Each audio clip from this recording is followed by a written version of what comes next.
Then we have Fire Emblem.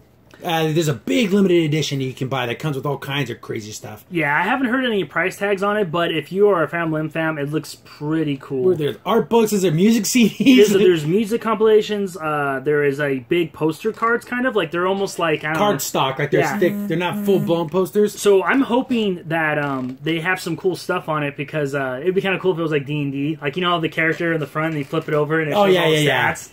Because that would be kind of cool.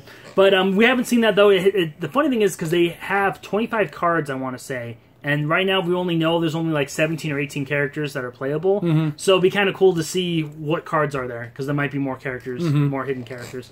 But so far of this game, I've had this love-hate relationship with it. Because I love Fire Emblem a lot. But I'm so mad that there's not a lot of variety of characters besides Awakening and Fates. Yes. Those are the two major ones. And the two latest ones, so they're most in people's minds. Exactly. And I'm like, I know it sounds weird because I've played Fire Emblem from the GBA, which was... It goes back. Fire Emblem is a series that goes a long way back. Yeah. Maybe not here in America. We didn't get those games till way later, but it's a huge franchise, but it seems like they're focusing on just the last two games and nothing else. Exactly. And I want Lynn, I want Roy, I want Ike, I want Marth. I want more characters, and even more side characters from their games. They're really cool. Yeah, from Fire, like I said, from Fire Emblem, Leeson, and then you can get, I forgot the guy's name. But he's really cool. I can't believe I'm blanking his name.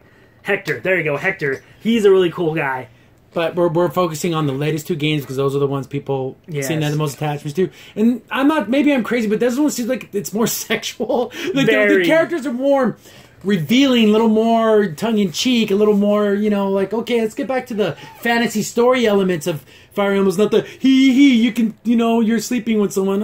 Okay. I know, and that's what the Fates with the whole Japanese version where you can do the whole touching and petting thing. Yeah, it's so weird. Nintendo does that a lot in their games. Yeah. Oh, look, you get poked the screen and you're showing love for someone. That's so weird. I mean, if any indication of the last the ARMS game, it's starting to a little bit creep in Nintendo games. Where you get a little bit of the sexy factor. Sex sells, what can I say? Yeah. But like I said, but again, the gameplay of it looks just like a Dynasty Warriors game. I love it. Go around, beat the crap out of everything. Exactly. XXXA, XXXA. That's you do the combo. Well, it's funny, you guys speaking of Iron, I remember playing the first one, and what I didn't like about it is the fact that you had to keep on getting like little items constantly in the game to keep advancing. So that just totally turned me off from the series. I know it's changed from that, but that's when it comes to strategy RPGs, I'm a Shining Force guy. Fire Emblem is good, but I grew up with Shining Force, and that was my strategy RPG. They're both excellent games. You can't say Shining Force 2 or any of the Fire Emblem games. I don't know. They're both really, really super good. But I would say maybe in the past Fire Emblem is very unforgiving to some people because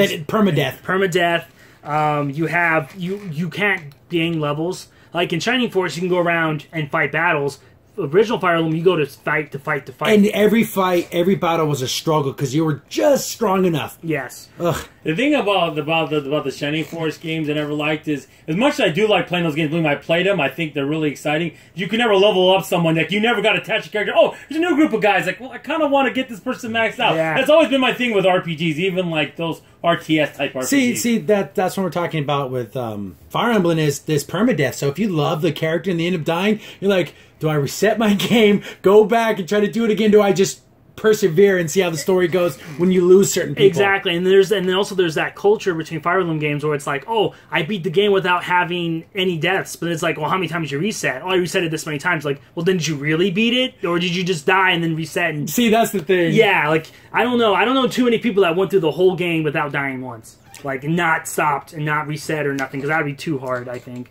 But there's probably fans that probably have. It looks good, though. I think it's another... It won't be a home run, but it'll be a good, solid title to add to your collection. Yeah, something different to add to the Switch library. Yeah. I don't think they have anything like that right now. Like regular, because Hyrule Warriors was last system. With the Wii U. And that game was good, but it's like I said, maybe some more DLC. Maybe they'll add more future Fire Emblem characters. So.